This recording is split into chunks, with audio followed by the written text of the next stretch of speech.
Hello everyone, my name is visualbrony and welcome back to another Pony and Wolf Productions video. Today we are reading the story Passes Please by TheDriderPony. A story that I have also basically already recorded in my car, but the recording turned out like so I'm re-recording. However, as always, from now on, here's a list of my patrons on Patreon. The lovely people who actually help make these videos possible. And who actually feed me these days. You know, that money actually feeds me. That's my monthly allowance for food. Not much, I can tell you. Yeah. Also, if this button under the video is still red, it means that you have not yet subscribed to Pony and Wolf Productions and will not be notified when we upload new videos. If you want to be notified of our new videos, then click that big red button and the little bell icon next to it and set it to all notifications.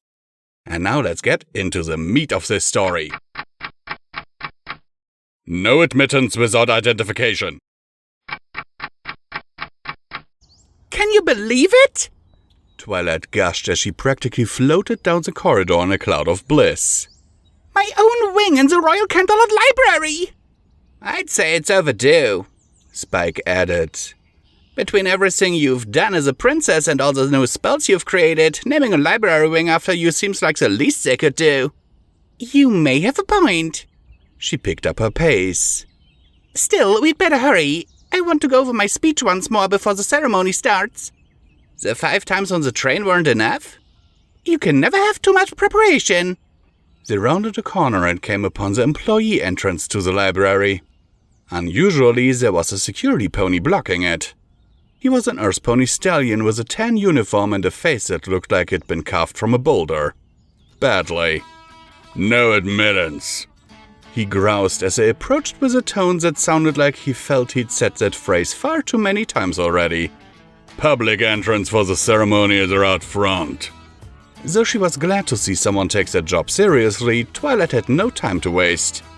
Oh, I'm not a guest, Show me a press pass, then.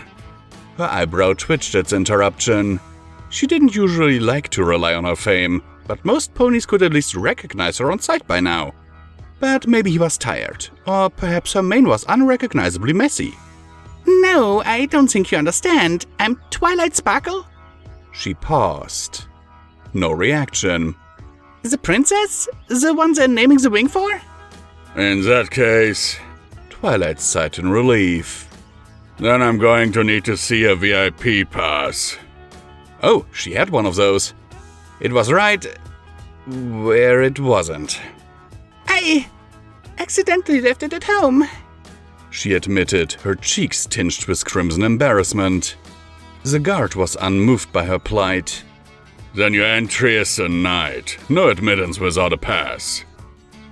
Twilight? Spike tried to get her attention. Not now. There was no time for quibbling about passes. Twilight could practically hear the clock ticking down with every second she wasted here. She gave the guard her best princessly look of authority, just like she'd been practicing in the mirror. Sir, I appreciate that you're just trying to do your job, and I commend you for your devotion to your duty, but I need to get inside. I'm delivering the speech for the event, so please stand at... Then I'll need to see a pass. Oh, for crying out! Will a library card work? She cried and practically threw it in his face. At this rate, there wasn't going to be time to rehearse. She'd have to walk in and deliver the speech right away. He glanced at it, then back at her, neither his tone nor expression shifting an inch. Nice try, but I don't see any winks in this picture. Twilight? Spike tugged her mane insistently. What? She snapped, rounding on him. Twilight? He deadpanned. You can teleport. Twilight blinked, sighed, and then vanished in a flash of light. Neither Spike nor the stoic guard spoke for several minutes of excruciatingly awkward silence. Finally, Twilight returned triumphantly and waved another card on a lanyard in the guard's unflinching face. There, see? I went all the way home and got it. Princess Twilight Sparkle, VIP. The guard took the card and studied it carefully. He stared at it, unblinking for nearly a full minute as Twilight became ever more angsty and impatient. Just when she was about to check if time had truly frozen, he reached a decision. Yes, everything seems to be in order. He stepped aside and began to open the door. Enjoy the... At that moment, the Canterlot bell tower chimed 3 o'clock.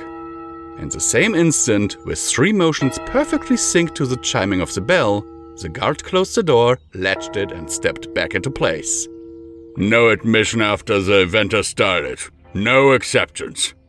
The ends of Twilight's mane began to curl and smoke as manic fire danced behind her eyes. This stallion.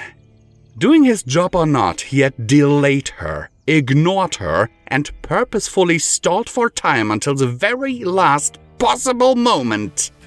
This went beyond adherence to duty. This was a malicious compliance to the rules. He was making a mockery of the rules and of her, all for a brief moment of amusement.